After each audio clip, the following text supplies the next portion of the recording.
જય શ્રી કૃષ્ણ. રાધે રાધે. મિત્રો, માગસર મહિનાની વદ પક્ષમાં આવતી એકાદશીને સફલા એકાદશી કહેવામાં આવે છે. સફલા એકાદશીને મોક્ષ પ્રાપ્તિનો દિવસ પણ કહેવામાં આવે છે. એવું કહેવામાં આવે છે કે જે ભક્ત સફલા એકાદશીનું વ્રત ધારણ કરે છે અને વિધિ વિધાનથી ભગવાન શ્રી હરિ વિષ્ણુની આરાધના કરે છે, પૂજા કરે છે, મંત્રોનો જાપ કરે છે, ભજન કીર્તન કરે છે, રાત્રે જાગરણ કરે છે, એવા ભક્તના સમસ્ત પ્રકારના માનસિક પાપ કર્મ સમાપ્ત થઈ જાય છે અને ભગવાન શ્રી હરિ વિષ્ણુની કૃપાથી તેમની સમસ્ત પ્રકારની ભૌતિક સુખોની કામના પૂર્ણ થાય છે. ભગવાન શ્રી હરિ વિષ્ણુની અસીમ કૃપા જ્યારે પ્રાપ્ત થઈ જાય છે ત્યારે મૃત્યુ પછી વૈકુંઠ લોકની પ્રાપ્તિ થાય છે. મોક્ષની પ્રાપ્તિ થાય તો આ વ્રતને ધારણ કરવાથી જીવન સફળ થઈ જાય છે અને જાતકની કાર્યના સંબંધથી મુક્ત મળી જાય છે અને તેથી સફલા એકાદશીનું વ્રત ખૂબ જ મહત્વપૂર્ણ હોય છે. જો તમે વ્રત ધારણ કરો છો તો અત્યંત શ્રેષ્ઠ છે. જો તમે કોઈ કારણસર આ વ્રત ધારણ નથી કરી શકતા તો પણ આજના દિવસે તમારે વિધિ વિધાનથી ભગવાન શ્રી હરિ વિષ્ણુની પૂજા આરાધના કરવી જોઈએ અને તામસિક આસાર વિશાળ વ્યવહારનો ત્યાગ કરીને ભગવાન શ્રી હરિ વિષ્ણુથી તમારા જીવનને સફળ બનાવવા માટે પ્રાર્થના કરવી જોઈએ. તો આજના વિડીયોમાં આપણે જાણીશું કે સાલ 2025માં સફલા એકાદશી ક્યારે છે, એકાદશી તિથિ ક્યારે શરૂ થાય છે, ક્યારે સમાપ્ત થઈ રહી છે અને વ્રત આપણે ક્યારે ધારણ કરવાનું છે અને પારણ કરવાનો સમય એટલે કે વ્રત ખોલવાનું શુભ મુહૂર્ત કયું રહેશે તથા સફલા એકાદશી ઉપર ભગવાન શ્રી હરિ વિષ્ણુની કઈ રીતે પૂજા આરાધના કરવી જોઈએ, કયા મંત્રનો જપ કરવો જોઈએ, કયા ઉપાયો કરવા જોઈએ જેથી આ વ્રતનું સંપૂર્ણ ફળ આપણને પ્રાપ્ત થાય અને જે પણ કામનાથી વ્રત ધારણ કરીએ છીએ અથવા તો વ્રત કર્યા વગર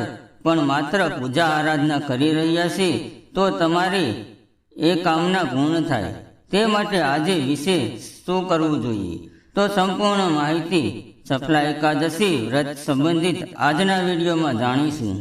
તેથી આજનો વિડીયો તમારા માટે ખૂબ જ મહત્વપૂર્ણ છે. તેથી આ વિડીયોને લાસ્ટ સુધી જરૂર જોજો અને જો વિડીયો ગમે તો એક લાઈક કરી લેજો અને કોમેન્ટમાં જય શ્રી હરિ વિષ્ણુ લખી લેજો જેથી ભગવાન વિષ્ણુની કૃપા પણ તમને પ્રાપ્ત થાય. તો ચાલો સૌથી પહેલા જાણીએ કે સફલા એકાદશી ક્યારે છે.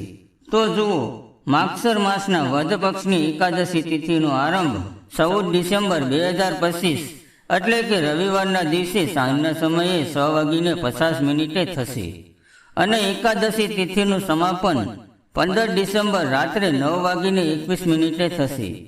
એકાદશીના વ્રતમાં સૂર્યોદય કાળની તિથિનું ધ્યાન રાખવામાં આવે છે અને સૂર્યોદય કાળની એકાદશી તિથિ આપણને પ્રાપ્ત થઈ રહી છે 15 ડિસેમ્બર સોમવારના દિવસે. તેથી 15 ડિસેમ્બર 2025 સોમવારને સફલા એકાદશીનું વ્રત આપણે ધારણ કરવાનું રહેશે. તેથી 15 ડિસેમ્બર 2025 સોમવારે સફલા એકાદશીનું વ્રત ધારણ કરવાનું રહેશે અને 15 ડિસેમ્બરે સૂર્યોદય કાળનો સમય રહેશે સવારે 7:06 અને સૂર્યાસ્ત થશે સાંજે 5:26. વાત કરીએ બ્રહ્મ મુહૂર્તની તો સવારે 5 વાગ્યાથી લઈને 6 વાગ્યા સુધી બ્રહ્મ મુહૂર્ત છે. આ સમયમાં તમે સ્નાન કરી શકો છો, પૂજા કરી શકો છો અને ભગવાન શ્રી વિષ્ણુની આરાધના કરી શકો છો. અમૃતકાળ ખૂબ જ મહત્વપૂર્ણ હોય છે કારણ કે અમૃતકાળમાં આપણે જે પણ કાર્ય કરીએ છીએ, પૂજાપાઠ, નામ જપ વગેરે, તો તેનું ફળ જન્મ જન્માંતર સુધી આપણને પ્રાપ્ત થાય છે અને અમૃતકાળનો સમય રહેશે સવારે 4:06 થી સવારે 5:27 સુધી. તો આ સમયમાં તમે પૂજા આરાધના કરો તો તમને ખૂબ જ વધુ પુણ્ય ફળની પ્રાપ્તિ થાય છે. વાત કરીએ અભિજીત મુહૂર્તની તો અભિજીત મુહૂર્ત બપોરે 12 વાગ્યાથી લઈને બપોરે 12:43 સુધી રહેશે અને અભિજીત મુહૂર્તમાં તમે કોઈ પણ શુભ કાર્ય કરી શકો છો કારણ કે આ સમય અત્યંત શ્રેષ્ઠ હોય છે અને સફલા એકાદશીના દિવસે રાહુકાળનો સમય રહેશે સવારે 8:24 થી સવારે 9:41 સુધી. રાહુકાળમાં કોઈ પણ શુભ કાર્ય શરૂ કરવું ન જોઈએ.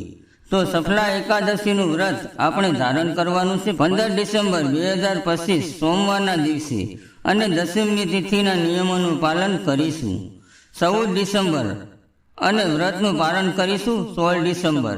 તો બારસ તિથિમાં વ્રતનું પારણ કરવામાં આવે છે અને બારસ તિથિનું સમાપન 16 ડિસેમ્બરે થશે રાત્રે 11:57 અને એકાદશી વ્રતના પારણ કરવાનું શુભ મુહૂર્ત રહેશે 16 ડિસેમ્બર 2025 મંગળવારે સવારે 7:12 થી સવારે 9:16 વચ્ચે. સફલા એકાદશીના દિવસે ભગવાન શ્રી હરિ વિષ્ણુની વિધિ વિધાનથી પૂજા કરીએ. ત્યારે જો તમે તુલસીના પાનની માળા અર્પણ કરો તો તમને વ્રતનું સંપૂર્ણ ફળ મળે છે અને જો તમે કોઈ કામના માટે આ ઉપાય કરો તો તમારે તે કામના નિશ્ચિત રૂપે પૂર્ણ થાય છે. તો આ ઉપાય જરૂર કરી લેજો. તુલસીના પાન તમારા ઘરે જ છે, પરંતુ ધ્યાન રાખવું કે તુલસીના પાન તમે એકાદશીના દિવસે તોડી શકતા નથી અને તમે ન તો રવિવારે તોડી શકો તો શનિવારે તુલસીના પાન તોડી રાખજો, જેથી એકાદશીના દિવસે ભગવાન શ્રી હરિ વિષ્ણુની પૂજામાં તમે તેનો ઉપયોગ કરી શકો. મિત્રો, સફલા એકાદશીની સંપૂર્ણ માહિતી તમને પસંદ આવી હશે તો વિડીયોને એક લાઈક કરી લેજો અને ચેનલને સબસ્ક્રાઈબ કરવાનું ભૂલતા નહીં. ફરી મળીશું એક નવા વિડીયોમાં. ત્યાં સુધી આવજો.